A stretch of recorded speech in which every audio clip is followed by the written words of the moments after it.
দিক দিগন্তর ঘুরেও রাজকুমার নয়ন তার নির্দিষ্ট গন্তব্যে পৌঁছাতে পারল না। মহারাজ ধনুকরাজ তাকে বনবাসে পাঠিয়েছে প্রায় 4 বছর।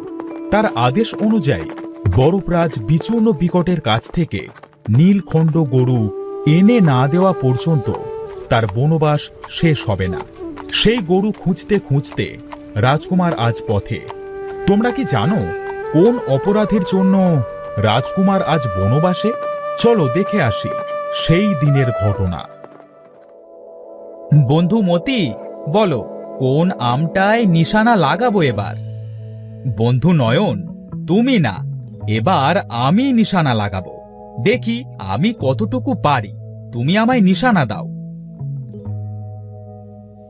বেশ বন্ধু, তবে ওই শীর্ষে থাকা ওই বড় আমটায় তীর ছোঁড়ো। বেশ। মতি তীর ছুঁড়তে তীর গিয়ে লাগলো দেয়ালের অপর প্রান্তে মহারাজের সাধের নীলখণ্ড গরুর গায়ে। বিকট চিৎকার দিয়ে গরুটা মাটিতে লুটিয়ে পড়ল। খবর শুনে স্বয়ং মহারাজ ধনুকরাজ এলো সেখানে। হায় হায়, আমার সাধের নীলখণ্ড গরু কে মারল? কে প্রহরী? আমি তাকে শুলে চড়াবো। আগে মহারাজ, মানে আসলে মানে না করে স্পষ্ট করে বলো প্রহরী। মহারাজ, অপরাধ নেবেন না। রাজকুমার আর তার বন্ধু মতি খেলার ছলে। বুঝেছি, আমি সব বুঝেছি। প্রহরী যা বলছে তা কি সত্যি নয়ন? না মহারাজ, আসলে এই তীর। চুপ করো বন্ধু মতি, আমায় বলতে দাও। মহারাজ, তীরটা আমি ছুঁড়েছিলাম দেওয়ালের ওপার থেকে। আমার নিশানা লাগানোর সময় ভুল করে দেওয়াল পার করে গরুটার গায়ে লেগেছে। আমার ভুল হয়ে গেছে মহারাজ, ক্ষমা করে দিন। না না না, এই অপরাধের কোনো ক্ষমা নেই। আমি এই নীলখণ্ড গরুটি আশীর্বাদ স্বরূপ পেয়েছিলাম আমার দাদা মশাইয়ের কাছ থেকে। তিনি সদ্যজাত গরুটি আমার জন্য নিয়ে এসেছিলেন বরফ রাজ্য থেকে। আমি নিজে ওকে যত্ন নিয়ে বড় করেছি। মহারাজ, রাজকুমারের কোনো দোষ নেই। মহারাজ, আসলে তুমি থামো মতি। অপরাধ যখন করেছি তখন মহারাজ যা শাস্তি দেবেন তা মাথা পেতে নেওয়াই আমার উচিত হবে। মহারাজ, আপনি আমায় ক্ষমা করে দিন, আর যদি শাস্তি দিতে চান তবে তাই দিন। যেহেতু তুমি আমার সন্তান আর এই রাজ্যের ভাবী রাজা, তাই মৃত্যুদণ্ড আমি দিতে পারি না। তবে তোমায় আমি বনবাসে যাওয়ার নির্দেশ দিলাম। যতদিন না তুমি আমায় আরেকটি নীলখণ্ড গরু এনে না দিতে পারো, ততদিন তোমার বনবাসকাল চলবে। কিন্তু মহারাজ, আমার কথা শুনুন। কোনো কথাই আমি আর শুনতে চাই না বালক। বেশ মহারাজ, আমি আপনার জন্য ঠিক এমনই একটা নীলখণ্ড গরু এনে দেব। বিদায় দিন আমায়। বিদায় বন্ধু মতি, তুমি নিজের বাড়ি ফিরে যাও। আমি না ফেরা অবধি তুমি এই রাজবাড়িতে আসবে না, প্রতিজ্ঞা করো। বেশ বন্ধু, তুমি ভালো থেকো। তোমার মতো এমন বন্ধু পাওয়া ভাগ্যের ব্যাপার। এভাবেই রাজকুমার নয়নরাজ বেরিয়ে পড়ল নীলখণ্ড গরুর খোঁজে। এত বছরে তার চেহারাও বেশ পরিবর্তন হয়েছে। এক রাতে সে বিশ্রাম নিচ্ছিল এক নদীর তীরে। হঠাৎ সে খেয়াল করল দূরে নদীর পাড়ে কি যেন ঝিলমিল করছে। আরে, ওই যে দূরে কি যেন ঝিলমিল করছে। কি আশ্চর্য, একটা মেয়ে, তার সাথে একটা নীলখণ্ড গরু। গরুকে জল খাওয়াতে এসেছে। মেয়েটার চুল একদম সাদা। কি সুন্দর মেয়েটা। সাদা চুলের সেই মেয়েকে দেখে নয়ন অবাক হয়ে গেল। মেয়েটার গরুর জল খাওয়া শেষ হলে সে উচ্চস্বরে ডেকে উঠল। তারপর মেয়েটা আর তার গরু হাওয়ায় মিলিয়ে গেল। এই যা, মেয়েটা তো হাওয়ায় মিলিয়ে গেল। ওর কাছে তো সেই নীলখণ্ড গরু। এবার মেয়েটাকে কোথায় পাই? মেয়েটা গেলই বা কোথায়? না, এভাবে নয়। যাই, সামনে এগিয়ে গিয়ে দেখি। নয়নরাজ আশেপাশে খুঁজতে আরম্ভ করল, কিন্তু সেই সাদা চুলের মেয়েটাকে কোথাও দেখতে পেল না। সে আবার তার আস্তানায় ফিরে গেল। না, আমি আর কতক্ষণ খুঁজবো? আমি বরং ফিরে যাই, কাল দেখা যাবে।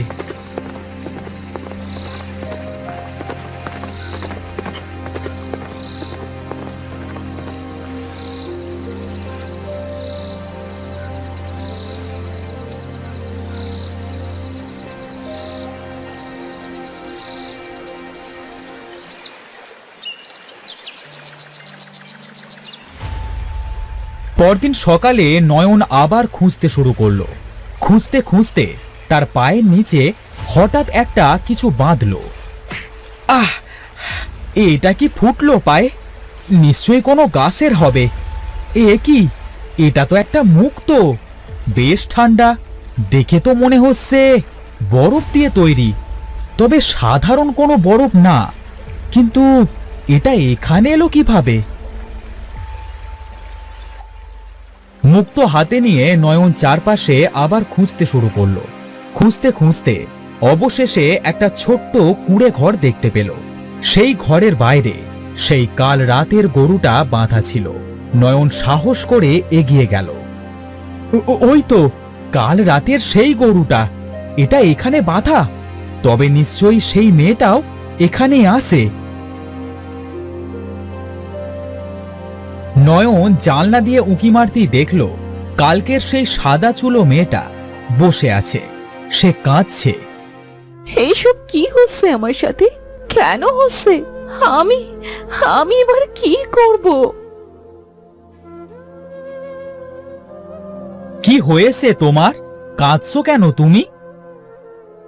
কে কে তুমি? এখানে এলে কিভাবে? আমি নয়নরাজ, ধনুকপুর রাজ্যের রাজা ধনুকরাজের পুত্র। তোমায় খুঁজতে খুঁজতে এখানে এসে পড়েছি। আমায় খুঁজতে খুঁজতে মানে? কি দরকার আমার কাছে? আমি গতকাল তোমায় আর তোমার নীলখণ্ড গরুকে দেখেছি দিঘির কাছে। আমার বাবার প্রিয় নীলখণ্ড গরুটি ভুলবশত আমার মাধ্যমে মারা যায়, তাই আরেকটি গরু নিয়ে যেতে এসেছি। তোমার গরুটি কোথা থেকে কিনেছো? শুনেছি এই গরু নাকি বরফের রাজার কাছে থাকে। হ্যাঁ, এই গরুটিও বরফরাজের, আর আমি হলাম বরফরাজ বিচূর্ণ বিকটের কন্যা মেঘমালা। আমার বাবা মারা গেছেন। তবে কি আমার আর নীলখণ্ড গরু নিয়ে যাওয়া হবে না? সেটা না নিয়ে গেলে যে আমার আর বনবাস শেষ হবে না। তোমাদের দেশে কি আর অন্য কোনো গরু নেই যা আমি নিয়ে যেতে পারি? আছে তো, আমাদের দেশের সব গরু গাভী নীলখণ্ড জাতির। কিন্তু কিন্তু কি? আমার একটা গরু প্রয়োজন।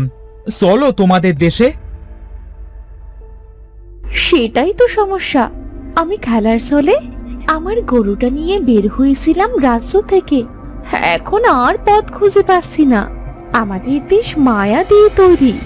আমি এখনো রাজ্য থেকে বের হয়ে প্রবেশ করার মায়া শিখতে পারিনি। আমি অনেক খুঁজেও সেই মায়া দরজা খুঁজে পাচ্ছি না। সে কি? তবে এখন উপায়? যে দিঘিতে কাল আমরা গিয়েছিলাম সেখান থেকেই আমি বের হয়েছি, কিন্তু এখন আর ঢুকতে পারছি না। চলো, তবে সেই দিঘির কাছে চলো, আমি তোমায় সাহায্য করব।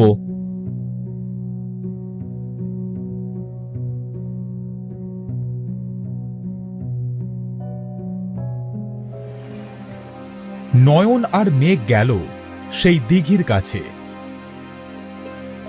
আচ্ছা মেঘ, তোমার মায়ের সাথে যোগাযোগের কোনো মাধ্যম নেই? আছে, তবে তবে কি? সেই মায়া করার জন্য বিবাহিত হওয়া প্রয়োজন।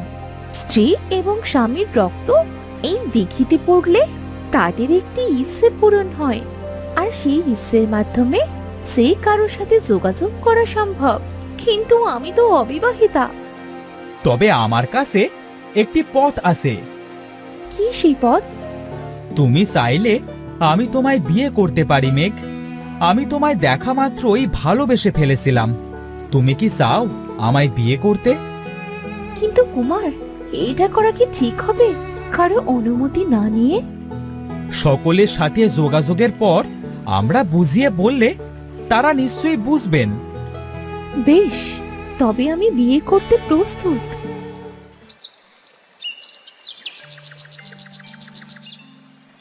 এরপর মেঘ আর নয়ন বিয়ে করে তাদের রক্ত সেই দিঘিতে ফেলা মাত্র দিঘি তাদের ইচ্ছে পূরণ করল।